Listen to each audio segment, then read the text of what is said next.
إن الحمد لله نحمده ونستعينه ونستغفره ونعوذ بالله من شرور أنفسنا ومن سيئات أعمالنا من يهده الله فلا مضل له ومن يضلله فلا هادي له وأشهد أن لا إله إلا الله وحده لا شريك له وأشهد أن محمدا عبده ورسوله يا أيها الذين آمنوا اتقوا الله حق تقاته ولا تموتن إلا وأنتم مسلمون يا أيها الناس اتقوا ربكم الذي خلقكم من نفس واحدة وخلق منها زوجها وبث منهما رجالا كثيرا ونساء واتقوا الله الذي تساءلون به والأرحام إن الله كان عليكم رقيبا يا أيها الذين آمنوا اتقوا الله وقولوا قولا سديدا يصلح لكم أعمالكم ويغفر لكم ذنوبكم ومن يطع الله ورسوله فقد فاز فوزا عظيما أما بعد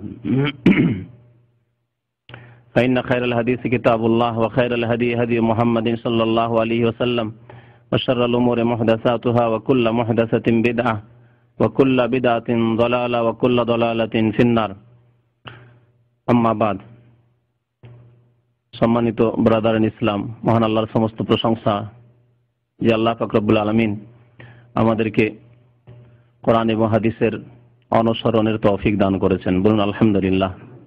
আল্লাহ পাক রব্বুল আলামিন মুসলিমদের মধ্যে অনেক মুসলিম, অনেক দল এমন রয়েছে যারা ইসলামের দাবি করলেও তাদের ইসলামের সাথে, কোরআন সুন্নাহর শিক্ষার সাথে দূরেরও সম্পর্ক নেই। তারা ইসলামে আসার পর বিভ্রান্ত হয়েছে। আল্লাহ পাক এই অবস্থায় আমাদেরকে কোরআন এবং সুন্নাহকে আঁকড়ে ধরার তৌফিক দান করেছেন। এটি আল্লাহর খাস রহমত। সহিহ বুখারী শরীফে বড় একটি হাদিস রয়েছে। হুযায়ফা রাদিয়াল্লাহু তাআলা আনহু সাহাবী বর্ণনা করেছেন যে কানান নাসু ইয়াসআলুনা রাসূলুল্লাহ সাল্লাল্লাহু আলাইহি ওয়াসাল্লাম আনিল খাইরি ওয়া কুনতু আসআলুহু আনিশ শার মাখাফাতা আন ইউদরিকানি। এটি হচ্ছে হাদিসের প্রথম অংশ। এই দিয়ে আজকের আলোচনা শুরু করব। বলছেন যে লোকেরা আল্লাহ রাসূল সাল্লাল্লাহু আলাইহি সাল্লামকে ভালো বিষয় সম্পর্কে জিজ্ঞাসা করত। ভালো বিষয় সম্পর্কে জানার জন্য তারা জিজ্ঞাসা করত। আর আমি, হুযায়ফা রাদিয়াল্লাহু তাআলা আনহু বলছেন, রাসূলুল্লাহ সাল্লাল্লাহু আলাইহি ওয়াসাল্লামকে জিজ্ঞাসা করতাম খারাপ বিষয়গুলি সম্পর্কে। কেন? তার যুক্তি কি? কেন খারাপ বিষয় সম্পর্কে জিজ্ঞাসা করতাম?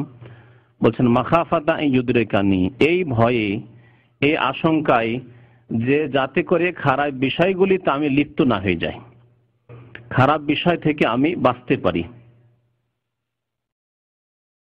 তো যেমন আমাদেরকে কোরআন সুন্নাহর আলোকে সহিহ আকীদা, আল্লাহ সম্পর্কে আমাদের কেমন আকীদা বিশ্বাস হওয়া চাই, রাসূলুল্লাহ সাল্লাল্লাহু আলাইহি ওয়াসাল্লাম সম্পর্কে আমাদের কেমন বিশ্বাস হওয়া চাই, কোরআনুল কারীম, মালায়েকা সম্পর্কে, আখিরাত সম্পর্কে, তাকদীর সম্পর্কে কেমন আমাদের ঈমান বিশ্বাস হওয়া চাই, সঠিক বিশ্বাস হইতে হবে, ঠিক তেমনি এর বিপরীত যে বিশ্বাসগুলি, ভ্রান্ত বিশ্বাস রয়েছে, শিরকি বিশ্বাস, কুফরি বিশ্বাস, অনইসলামিক বিশ্বাস, এসব থেকে বাঁচতে হবে। সেজন্য সেগুলি সম্পর্কেও আমাদেরকে মোটামুটি জ্ঞান থাকতে হবে যে এগুলি শিরকি আকীদা, এগুলি ইসলাম বিরোধী আকীদা, এগুলি কুফরি আকীদা, আল্লাহ সম্পর্কে আকীদা ঠিক নয়, রাসূল সম্পর্কে আকীদা ঠিক নয়, আখিরাত সম্পর্কে আকীদা ঠিক নয়, ওলিয়া আউলিয়া সম্পর্কে এই আকীদা ঠিক নয়, সহিহ আকীদা কি ওলিয়া আউলিয়া সম্পর্কে, আর ভ্রান্ত শিরকি কুফরি আকীদা কি ওলিয়া আউলিয়া সম্পর্কে, এ সম্পর্কে আমাদের জ্ঞান থাকা জরুরি। তাহলে আমরা যেমন দিনের সঠিক আকীদা, সহিহ বিষয়গুলি জানবো, তেমনি ইসলাম বিরোধী যেসব ভ্রান্ত আকীদা রয়েছে সে সম্পর্কে জ্ঞান হাসিল করা হচ্ছে এই হাদিসের বাস্তবায়ন। হুযায়ফা রাদিয়াল্লাহু তাআলা আনহু খারাপ বিষয় সম্পর্কে জিজ্ঞাসা করতেন, অর্থাৎ ভ্রান্ত বিষয় সম্পর্কে জিজ্ঞাসা করতেন। যে ভ্রান্ত বিষয়গুলিতে, শিরকে কুফরিতে কোনকালে এক শ্রেণীর মুসলিমরা লিপ্ত হবে, আর যার ফলে তারা ইসলাম থেকে বের হয়ে যাবে। একদিক দিয়ে ইসলামে প্রবেশ করবে আর আরেক দিক দিয়ে ইসলাম থেকে তারা বেরিয়ে পড়বে। তো আজকে আপনাদের সামনে এমন একটি সিলসিলা আলোচনা করব যে সম্পর্কে এর আগে কয়েকটি আলোচনা হয়েছে। বিষয়বস্তুটা এখন বলছি না, আর কিতাবের নামও বলছি না। আজকে আলোচনা শুরু করছি একটু অন্যরকম করে, কারণ অনেক নতুন ভাইরা আছে, আগে সঠিক কথাগুলি শোনেন। যে আকীদাগুলি এই ভ্রান্ত কিতাব থেকে বা ভ্রান্ত তরিকা থেকে শোনানো হবে, সেগুলি ইসলাম বিরোধী কিনা আগে বুঝে নেন, আর তারপরে কিতাবের নাম বলবো, কিতাবের লেখকের নাম বলবো। একটি কিতাব রয়েছে, যে কিতাবটি বাংলাদেশে লেখা এবং বাংলাদেশে খুব বেশি পাঠ করা হয় সব কিতাব। সেই কিতাবের কিছু অংশ নিয়ে আলোচনা করা হয়েছে, তার বাকি অংশটুকুর সামান্য কিছু আলোচনা করব। এই কিতাবের পৃষ্ঠা নম্বর 72 থেকে 74-এ হুসাইন বিন মানসুর হাল্লাজ, ওর আসল নাম হচ্ছে হুসাইন বিন মানসুর হাল্লাজ সম্পর্কে যে আলোচনা করা হয়েছে সেটি হচ্ছে সরাসরি ইসলাম বিরোধী আকীদা, তাওহীদ বিরোধী আকীদা। জি, তাতে কি বলা হয়েছে, তার কিসসা কাহিনী বর্ণনা করা হয়েছে। সেই কিসসা কাহিনীতে বলা হয়েছে, এই কিতাবে রয়েছে আর আরেকটি কিতাব রয়েছে, এই ঘটনা দুই কিতাবে বর্ণনা করা হয়েছে কাছাকাছি একই রকম করে। বাবা আর তার ছেলে দুইজনেই এই আকীদায় বিশ্বাসী, এই ভ্রান্ত শিরকি কুফরি আকীদায় বিশ্বাসী, এবং তারা উল্লেখ করেছে। তাতে কি বলা হচ্ছে, মানসুর হাল্লাজ সম্পর্কে শুনে এখন প্রথম যে মানসুর হাল্লাজ, হুসাইন বিন মানসুর হাল্লাজ, যদিও আমাদের দেশে খুব প্রসিদ্ধ মানসুর হাল্লাজ বলে, হুসাইন বিন মানসুর হাল্লাজ। এই লেখক এমনকি তার নাম বাবার নাম দিয়ে লিখেছে। লেখকের কথা পড়ে শোনায় আপনাকে, বলছে যে মানসুর হাল্লাজ, তারপরে মানে তার উপরে রহমতের দোয়া করছে। আমাদের দেশে রহমতুল্লাহ আলাই শুধু দোয়ার জন্য না, আমাদের দেশের মানুষ দোয়ার সাথে সাথে কি মনে করে, সম্মানের ব্যাপার স্যাপার। কারণ দোয়া যদি হয় তো একটা ফাসেক মুসলমানকে দোয়া দেওয়া উচিত, ঠিক না? একজন মুসলমান, সেও তো আপনার দোয়ার মুখাপেক্ষী, কিন্তু তার ক্ষেত্রে রহমতুল্লাহ আলাই বলবে কেউ? কেন জিয়াউর রহমান সম্পর্কে রহমতুল্লাহ আলাই বলেন না? হ্যাঁ, কেন শেখ মুজিব সম্পর্কে রহমতুল্লাহ আলাই বলেন? তারা কি মুসলমান নাই? যদি মুসলমান হয় তো দোয়ার মুখাপেক্ষী। নবী সাল্লাল্লাহু আলাইহি ওয়াসাল্লাম আল-মাইয়িতু ফিল কবরি কাল গারিক, মৃত ব্যক্তি তার কবরে যাওয়ার পরে হাবুডুবু করা লোকের মতো।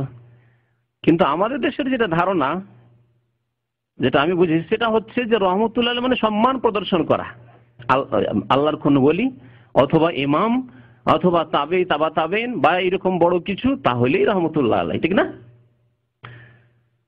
ধারণা, কিন্তু আসলে এটি হচ্ছে দোয়া, যেই দোয়া প্রত্যেক মুসলিম, বিশেষ করে ইন্তেকাল করে গেলে তার বেশি মুখাপেক্ষী। সেজন্য যে কোনো মুসলিম মারা গেলে তার সম্পর্কে, মুসলিম যদি হয় আর নামাজি হয়, তাহলে রহমতুল্লাহ আলাই বলা উচিত, ইসলামের গণ্ডিত যেতে, মুশরিক না হয়। আবার নামাজিও হয় আর কবরে সিজদাকারী হয়, শিরক কুফরি প্রচারকারী হয়, তাহলে রহমতুল্লাহ আলাই বলা জায়েজ নয়।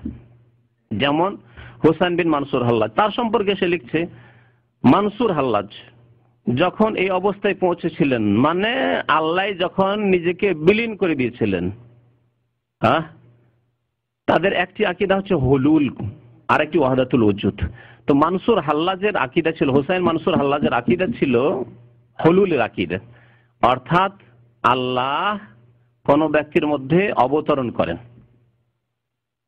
আল্লাহ কোন ব্যক্তি, বিশেষ বিশেষ ব্যক্তি ওর মতো লোক, এরা নাকি কি হয়ে যায়, আল্লাহতে একাকার হয়ে যায়, তখন আল্লাহ এবং তাতে কোনো পার্থক্য থাকে না, আল্লাহ এবং সেই ব্যক্তিতে কোনো পার্থক্য থাকে না। হুলুল আরবি ভাষা বলা হয় দুটো জিনিসকে এমন ভাবে মিশিয়ে দেওয়া, যে মিশিয়ে দেওয়ার পরে দুটোকে আলাদা আলাদা চিহ্নিত আপনি করতে পারবেন না।